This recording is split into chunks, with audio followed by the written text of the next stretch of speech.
আপনাদের এলাকায় নতুন আসলাম। ঢাকার তো কাছে আপনাদের এলাকা, কিন্তু তেমন কোনো উন্নতি হয় নাই। আপনি চা দাও আমাদের তো। রসুলপুর দেখেন, শহরের ফ্লেভারও পাবেন আবার গ্রামের ফ্লেভারও পাবেন। আমাদের এলাকায় মেল ফ্যাক্টরির অভাব নাই। আমার বাবারই তো 7টা মেল ফ্যাক্টরি।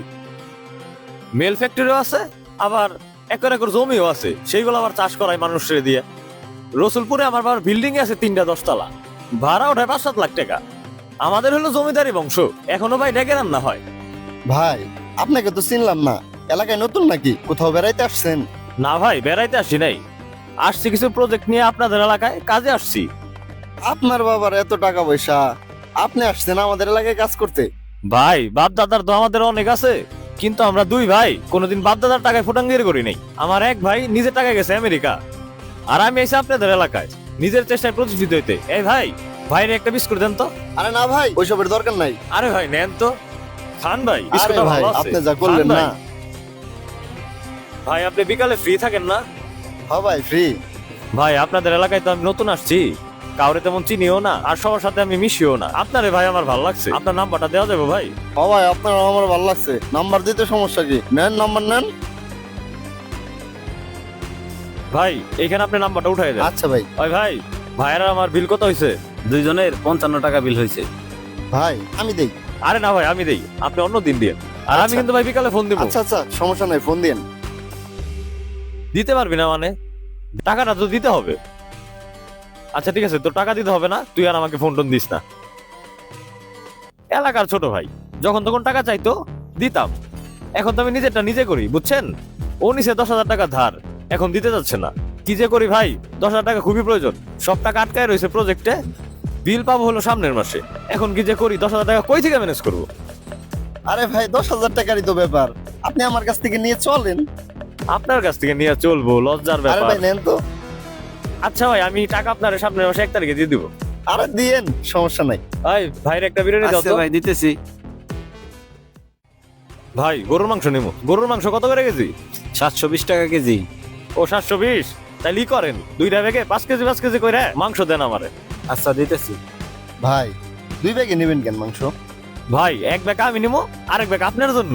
আরে না ভাই, বাড়ি আছে, আমার লাগবে না, আপনি নেন। না ভাই, আমাকে বংশটা এরকম, ওই যে বললাম না ডেকে রান্না হয়। এখন আমি আপনার সামনে একলা মাংস নিয়ে যাবো, আর আপনি খালি হাতে যাবেন, এটা হয় না ভাই। ভাই ভাই, ভাইরে কিন্তু সিনার মাংস দিও।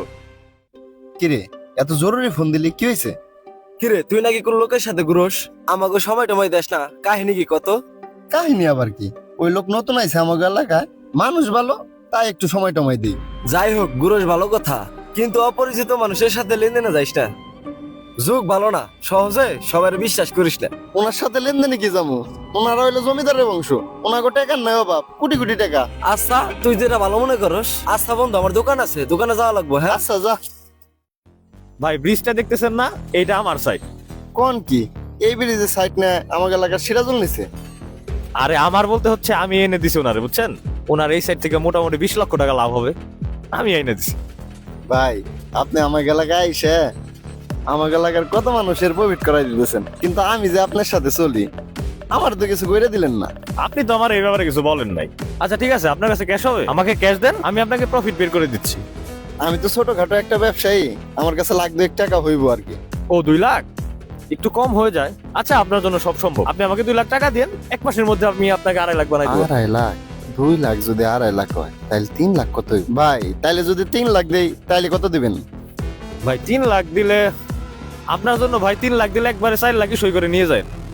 ভাই তাইলে আমি কালকে আপনার এই টাকাটা দেবো। আচ্ছা কিরে তোর তো খোঁজ খবর থাকে না, হঠাৎ আমার দোকানে? আইলাম তো একটা দরকারে, আমার ইমিডিয়েটলি 1 লাখ টাকা লাগবে, আমার 1 লাখ টাকা ধার দে তো। ইমিডিয়েটলি এত টাকা দিয়ে কি করবি? তুই এত কিছু জানি কি করবি? তুই আমার টাকাটা দে, 1 মাস পরে তোর 10,000 টাকা লাভ দিবানি। আমার লাভ লাগবো না, তোর টাকা লাগবে, টাকা দিতেছি। আর যাই করস বুঝতে শুনে করিস। আচ্ছা ঠিক আছে, তুই টাকাটা দে। আচ্ছা ঠিক আছে। ভাই এই যে 3 লক্ষ টাকা। ঠিক আছে ভাই, আপনি এই মাসের 28 তারিখে আমার কাছ থেকে 4 লাখ টাকা বুঝে নিয়ে যান। আরে সমস্যা নাই ভাই, দিন। ভাই আপনাকে বলছিলাম না আমার ছোট ভাই আমেরিকা থাকে, এই যে ও হঠাৎ করে দেশে চলে আসছে, ওইখান থেকে আবার আমার সাথে দেখা করতে চলে আসছে। ও ভালো আছো ভাই? জি ভাই, আলহামদুলিল্লাহ। আপনি ভালো আছেন? হ্যাঁ আমিও ভালো আছি। ভাইয়া তোমরা বসো, আমি অর্ডারটা দিয়ে আসি। আচ্ছা ঠিক আছে। ভাই আমার ভাইটা আমেরিকা থেকে কিছুদিনের জন্য আসছে, বুঝছেন? ভাবতেছি ওকে বিয়ে শাদী করাবো। এখন আমার আর আমার ভাইয়ের হচ্ছে গ্রামের সুশীল মেয়ে পছন্দ। আপনার কি চেনা জানা কেউ আছে? এই ধরেন বিয়ে করার পরে ওয়াইফকেও আমেরিকা নিয়ে যাবে। মেয়ে তো একটা আছে, কিন্তু আপনাদের ফ্যামিলির সাথে যাবে কিনা? সমস্যা নাই ভাই, আপনি যেহেতু বলতেছেন, আমাদের একটা সুশীল মেয়ে হইলেই হইলো। ভাই মেয়ে সুশীল, মেয়ে আমার নিজের বোন। আপনার বোন?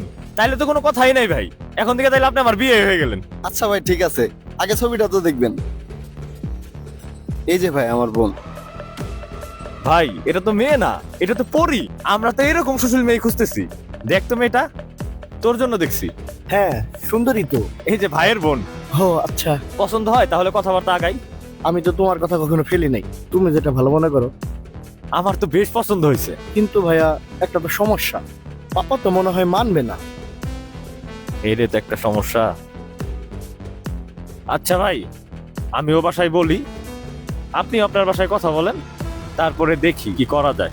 আচ্ছা ঠিক আছে ভাই, আমি বাসায় কথা বলতেছি। ভাই ওই বিষয়ে তো আর কিছু জানাইলেন না। ভাই আপনাকে যে কিভাবে বলি, পাপাকে বলছিলাম বুঝছেন, পাপা তো রাজি হচ্ছে না। পাপা নাকি আমার ভাইয়ের জন্য কোন শিল্পপতির মেয়ে দেখছে, ওইখানেই বিয়ে করাবে।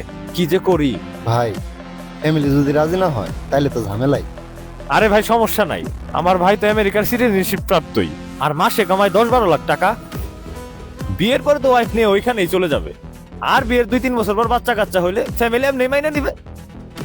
তা তো ভাই আপনি ঠিকই বলছেন, তাইলে বিয়ের আয়োজনটা করি। ভাই সমস্যা তো আরেক জায়গায়, আমার ভাই তো হঠাৎ করে চলে আসছে, ক্যাশ পাতি আনে নাই। এখন আপনার বোনকে বিয়ে করার পরে তো আপনার বোনকে নিয়ে আমেরিকা চলে যাবে। এখন আপনার বোনকে আমেরিকা পাঠাইতে তো এই দেশে কিছু প্রসেস আছে, প্রচুর টাকা লাগবে। এখন পাপাকে তো বলতে পারতেছি না। আর আমি যে দিব আপনি তো জানেনই, আমি সব টাকা পাবো সামনের মাসে। কি যে করি। ও তাহলে কিরকম খরচ হইতে পারে ভাই? ভাই টোটাল খরচটা তো লাগবে 18-20 লাখ টাকা। আমেরিকায় গেলে না হয় ওইখানে খরচটা আমি ভালো মতো করতে পারবো, কিন্তু বাংলাদেশে তো চোরবাটপারের অভাব নাই। এই দেশে আপনার 4-5 লাখ টাকা লাগতে পারে। ভাই 5 লাখ টাকার মতো লাগবে। ও 5 লাখ? তাইলে ভাই 5 লাখ টাকার ব্যবস্থা আমি করুম নে। না ভাই, আপনার টাকা ব্যবস্থা করতে হবে না, আমরাই 2 ভাই মিলে কিছু একটা করুম নে। আরে ভাই না, আমার বোনকে বিয়ে দিতে গেলে 4-5 লক্ষ টাকার গহনা দেওয়া লাগতো না? এখন তো আমার বোন আমেরিকা থাকবো, আমি দিব খরচটা। বিয়ে বিয়ে ভাই, এটা তোর সম্বন্ধী, সালাম কর। আরে না না না, সালাম করতে হইব না, তুমি তো আমার ছোট ভাইয়ের মতো। আচ্ছা ভাই, তাইলে 28 তারিখে বিয়া, এটাই ফাইনাল। আপনি ঘরোয়া ভাবে আয়োজন শুরু করে দেন, 28 তারিখে কিন্তু বিয়ে হইব ভাই। আর ভাই ওই 5 লক্ষ টাকা আপনি 2-3 দিনের ভিতর ব্যবস্থা করে আমাদের দেন, আমরা প্রসেস শুরু করে দিই। আচ্ছা আমি যাই সবকিছু ম্যানেজ করতেছি। আচ্ছা ভাই ঠিক আছে। আচ্ছা তাহলে আমি যাই টাকার ব্যবস্থাটা করতেছি। তাইলে টাকা না পাই প্রসেসিংটা শুরু করে দিস। সমস্যা নাই ভাই। আচ্ছা ওই যে 5 লক্ষ টাকার কথা বলছিলেন না, এই যে টাকাটা। আচ্ছা ভাই। তাহলে কিন্তু ভাই 28 তারিখে বিয়ে, আমি কিন্তু সব আয়োজন করে ফেলতেছি। আচ্ছা সমস্যা না, আয়োজন করেন, আমরা তো প্রস্তুতি। আচ্ছা ভাই। ওই যে শাহরিয়ার সাহেব আছে না আমার সাথে ঘুরে, উনি কি এর মধ্যে তোমার দোকান আসছিল? না ভাই, ওনার তো 5-7 দিন ধরে দেখি না। কি কও? কিরে শামিম, তোর এই তো আমি খুঁজতেছি। কেন কি হয়েছে, আমার খুঁজতেছিস কেন? ওই যে একটা তোর সাথে লোক ঘুরতো না, সে তো লুৎফর সাহেবের 3 মাসের ভাড়া না দিয়ে ভাগছে। কি কস? বাকছে মানে? উনি তো 7 দিন আগে আমার সাথে কথা কইছে। হ, ফিলাটের সব মাল সামানা নিয়ে ভাগছে। কস কি তুই? লুৎফর কাকা জিগে এলো, তোর কাছে কোনো খোঁজ খবর আছে কিনা? তুই কান্দিস আগে। ভাই রে, ও তো আমার 8-10 লাখ টাকা লয়ে বাকছে। কোয়াস কি তুই? ওই লোক 8-10 লাখ টাকা দিছা? ওরে ভাই, দিছি। তোর তো আমি আগেই বলছিলাম, অচেনা মানুষকে বিশ্বাস করিস না। লোভে বইরা তোর চোখ তো অন্ধ হয়ে গেছিল। তোদের মতো লোভী মানুষের কারণেই আমাদের দেশে অধিকাংশ বাটপারি ঘটে। বাটপারদের মিষ্টি কথা শুই না আমরা লোভে পড়ি। আমাদের লোভটা কন্ট্রোল করা উচিত, তাইলে আমরা ফাঁদেও পড়ব না, আর বাটপাররা বাটপারিও করতে পারবো না।